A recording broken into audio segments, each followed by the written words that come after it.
ನಮಸ್ಕಾರ ವೀಕ್ಷಕರೇ, ನಾನು ನಿಮ್ಮ ಮಂಜುನಾಥ್ ಅಡ್ವೊಕೇಟ್ ಮಾತಾಡ್ತಾ ಇರೋದು. ಪೊಲೀಸ್ ಠಾಣೆಗಳಿಗೆ ಯಾವುದಾದರೂ ಒಂದು ಸಂದರ್ಭಗಳಲ್ಲಿ ವ್ಯಕ್ತಿಗಳು ಹೋಗಿ ದೂರನ್ನು ದಾಖಲು ಮಾಡಲು ಹೋಗ್ತಾರೆ. ಅದು ಅವರ ವೈಯಕ್ತಿಕ ಸಮಸ್ಯೆಗಳಿಗಾಗಿರಬಹುದು ಅಥವಾ ಇತರರ ಸಮಸ್ಯೆಗಳಿಗೆ ಕೂಡ ದೂರು ನೀಡುವಂತಹ ಸಂದರ್ಭಗಳಲ್ಲಿ ಹೋಗಿರಬಹುದು. ಸೊ ಅಂತಹ ಸಂದರ್ಭಗಳಲ್ಲಿ ನೀವು ಏನು ಮಾಡಬೇಕು? ನೀವು ಅನಕ್ಷರಸ್ಥರಾಗಿದ್ದರೆ, ಬರೆಯೋದಕ್ಕೂ ಕೂಡ ನಿಮಗೆ ಬರದೇ ಹೋದರೆ ಏನು ಮಾಡಬಹುದು ಎಂಬುದನ್ನು ನಾನಿವತ್ತು ನಿಮಗೆ ತಿಳಿಸಿಕೊಡ್ತೇನೆ.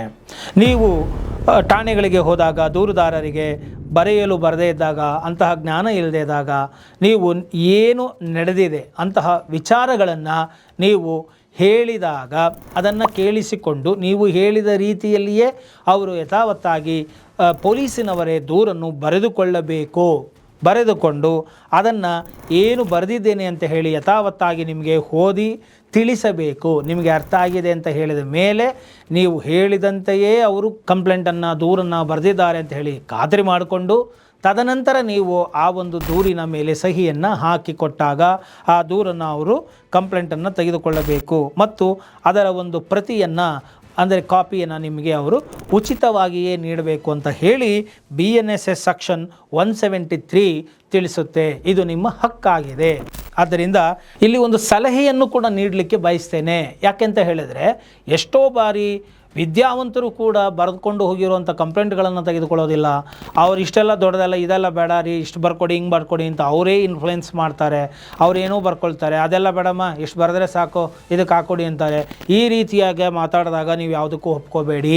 ಸೂಕ್ತವಾಗಿ ಹೇಳಬೇಕು ಅಂತ ಹೇಳಿದರೆ ನೀವು ವಕೀಲರ ಸಲಹೆಯನ್ನು ಪಡೆದು ನಿಮಗೆ ಏನು ಸಮಸ್ಯೆ ಆಗಿದೆ ಅದನ್ನು ಯಾವ ರೀತಿಯಲ್ಲಿ ಕಾನೂನಿನ ಒಂದು ಅಂಶಗಳು ನಿಮಗೆ ಸಹಾಯಕ್ಕೆ ಬರುತ್ತೆ, ಯಾವುದನ್ನು ನೀವು ಹೇಳಬೇಕು, ಎಷ್ಟು ಹೇಳಬೇಕು, ಹೇಗೆ ಹೇಳಬೇಕು, ಮತ್ತು ನಿಮಗಾದಂತಹ ಸಮಸ್ಯೆಗಳನ್ನು ಕಾನೂನಿನ ಚೌಕಟ್ಟಿನಲ್ಲಿ ಹೇಗೆ ಬಗೆಹರಿಸಿಕೊಳ್ಳಬೇಕು, ಯಾವುದು ಹೇಳಿದರೆ ಸೂಕ್ತ, ಯಾವುದು ಹೇಳದೆ ಹೋದರೆ ಸೂಕ್ತ, ಇದೆಲ್ಲವೂ ಕಾನೂನಿನಿಂದ ಪರಿಣಿತಿಯನ್ನು ಹೊಂದಿರುವಂತಹ ವಕೀಲರ ಸಲಹೆಗಳನ್ನು ಪಡೆದುಕೊಂಡು ಠಾಣೆಗಳಿಗೆ ಹೋಗಿ ನೀವು ದೂರುಗಳನ್ನು ಕೊಟ್ಟರೆ ಆಗ ನಿಮಗೆ ಫೌಂಡೇಶನ್ ಕರೆಕ್ಟಾಗಿರುತ್ತೆ.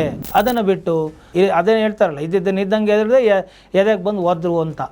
ಸೊ ಆ ರೀತಿಯಾಗಿ ಕೆಲವೊಮ್ಮೆ ಅಲ್ಲೇನೋ ಘಟನೆ ನಡೆದಿರುತ್ತೆ, ನೀವೇನೋ ನೋಡಿರ್ತೀರ, ನಿಮಗೇನೋ ಅರ್ಥ ಆಗಿರುತ್ತೆ, ಯಾವುದು ಹೇಳಬೇಕು ಯಾವುದು ಹೇಳಬಾರ್ದು ಅನ್ನೋದು ನಿಮಗೆ ಗೊತ್ತಿರೋದಿಲ್ಲ.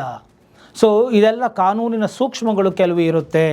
ಸೊ ಕೆಲವನ್ನ ಅಡ್ಮಿಷನ್, ಕನ್ಫೆಷನ್ ಅಂತ ಕರಿತೇವೆ.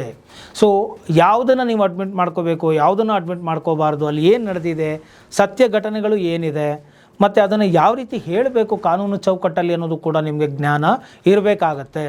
ಆದ್ದರಿಂದ ಯಾವುದೇ ಒಂದು ಠಾಣೆಗಳಿಗೆ ಹೋಗುವ ಮುನ್ನ ನೀವು ವಕೀಲರ ಸಲಹೆಯನ್ನು ಪಡೆದು ಹೋದಾಗ ನಿಮಗೆ ರಕ್ಷಣೆ ಇರುತ್ತದೆ ಎಂಬುವಂತಹ ಮಾಹಿತಿಯನ್ನು ಈ ಒಂದು ವಿಡಿಯೋ ಮುಖಾಂತರ ನಿಮಗೆ ತಿಳಿಸಿಕೊಟ್ಟಿದ್ದೇನೆ.